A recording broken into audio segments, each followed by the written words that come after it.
everybody on YouTube? I'm Owen-H. Welcome back to What's It Worth. Happy New Year, and I apologize if I haven't posted any recent videos lately. It's just been crazy, stressful, and chaotic for the past couple months. But since now I'm back, I'm going to touch up on one of the 3 winter horror video games I've been dying to play for 20 years, which is the Thing game.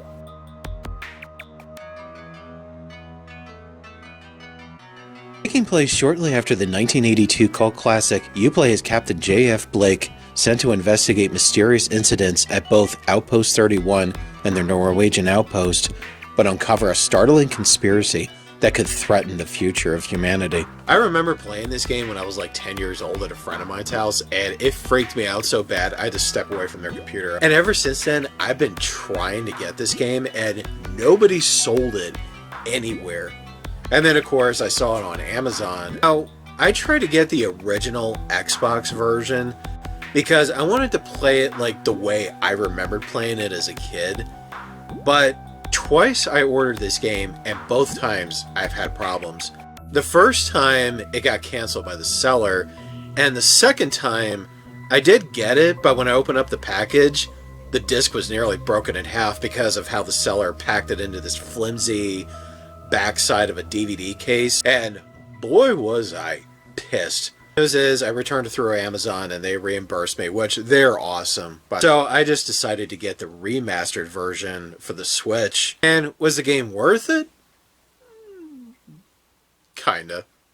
I mean, don't get me wrong, it's a fun game that's set around John Carpenter's cult classic film, but at the same time, I'm actually glad this isn't a movie.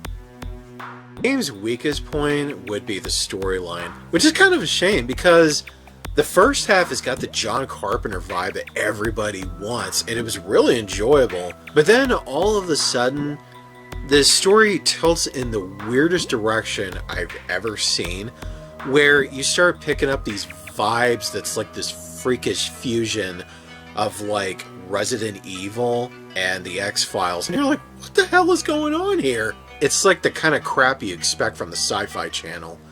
The other downside of this game would be the creatures. I felt like they weren't as scary as I originally remembered them. I mean, there were some moments where I was startled by how they just come up out of nowhere, like the walkers. I think that was probably the scariest creature in the entire game. But above all, like all the other enemies, it was like they were more of a pain in the ass than they were scary.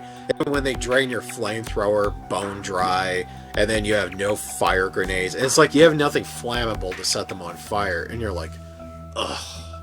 If you were like one of those seasoned gamers where you're used to horror games, like hardcore scary horror games, like Alien Isolation, Dead Space, Until Dawn, the Silent Hill franchise, the newer Resident Evils. I mean, yeah, of course the scare factor of the Thing won't affect you as much. It'd feel kind of underwhelming, which I think that's what the game's age group was kind of leaning towards, was like 10 to 12-year-olds. Even though it's a rated M game, it's aiming for that. It was the quality of the game. Because that's usually the age group of kids that would actually watch John Carpenter's The Thing for the first time, be freaked out by it, but actually love it more as they get older, like I did.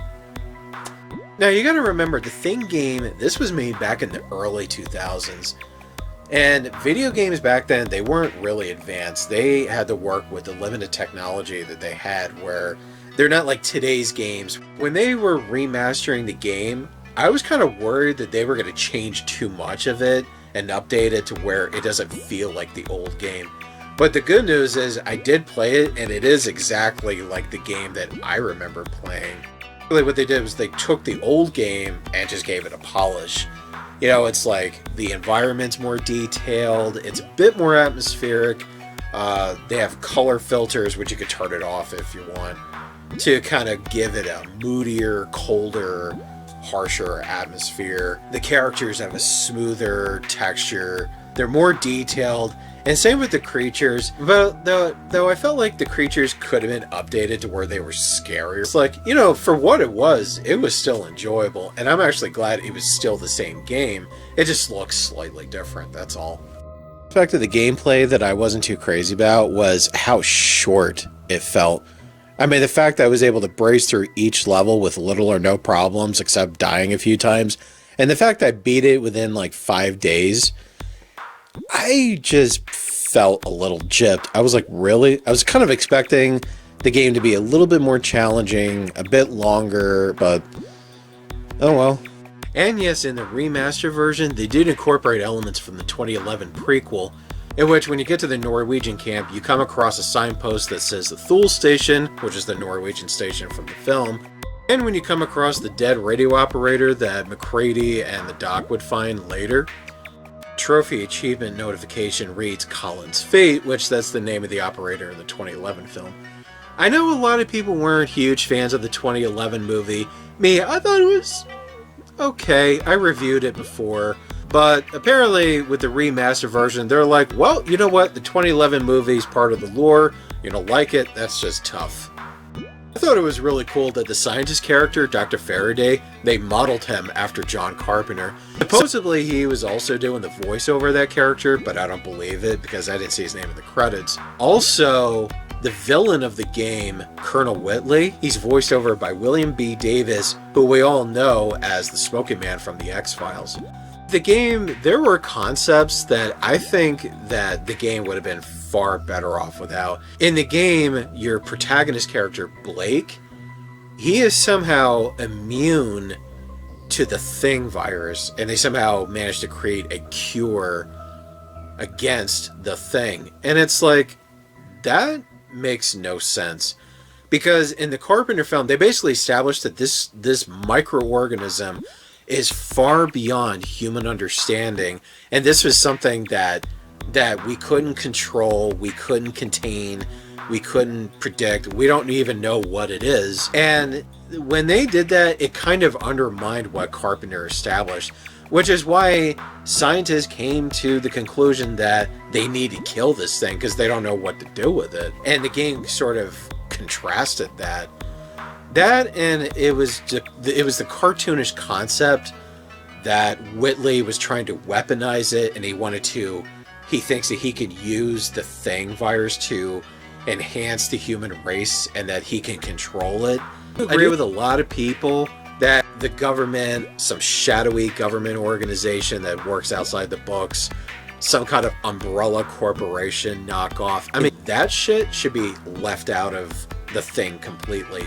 Because they're just cheap plot devices that serve no purpose to the story other than just some crappy tack on that was just, it's like, I mean, I get it, they're trying to be original and they're trying to be different, they're trying not to copy the Carpenter film like the 2011 film did, but another thing that kind of made me feel like this game was kind of rushed was when you get to the end, you fight Whitley, and suddenly Kurt Russell's MacReady just comes out of nowhere in a helicopter, and he helps you take out Whitley. And then it's like, when you see him, he looks completely untouched, like nothing bad had happened to him. Otherwise, how does he just pop up out of nowhere and just save the day, but he's like nowhere to be found in the rest of the game? I mean, plus, wouldn't he be experimented on by Whitley if he was there the whole time? I mean, they just left more questions up in the air than answers, and they didn't really just touch up on, like, how does MacReady survive it all, but Childs freezes death. So it's okay for Kurt Russell to have continuity, but not Keith David? I do like the fear-trust meter, where you gotta keep a close eye on your teammates, because it's like, if they're in the yellow, it's like they won't really help you as much. Whereas if they're in the red, all of a sudden they'll just shoot you out of nowhere. And it's to kind of show that they can trust you with injecting yourself with blood test kit, give them some of your ammo and weapons, or pull them away from whatever's scaring them to death. I mean, it's like, you know, it's kind of cool that you have to keep an eye on their psychological and emotional status.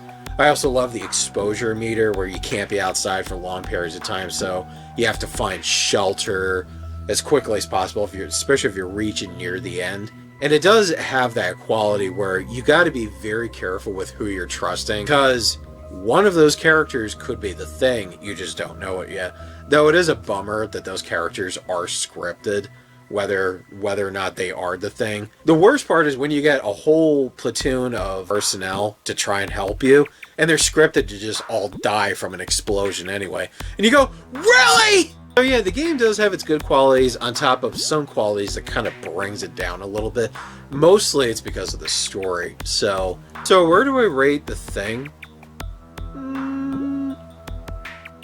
I'm gonna give it a half price rating because it does deserve the appraisal. It is a cult classic and it is worth playing, but try not to expect too much from it because it's just basically an older game that has just got a polish to it. And yeah, it's like the creatures are gonna feel a bit underwhelming if you're like a seasoned horror game player. Okay, so I've wrapped up my reviews of every version of the Thing possible until they decide to make another movie. Now, until next time, please leave a comment, please subscribe. I'm Owen H, and have a nice day.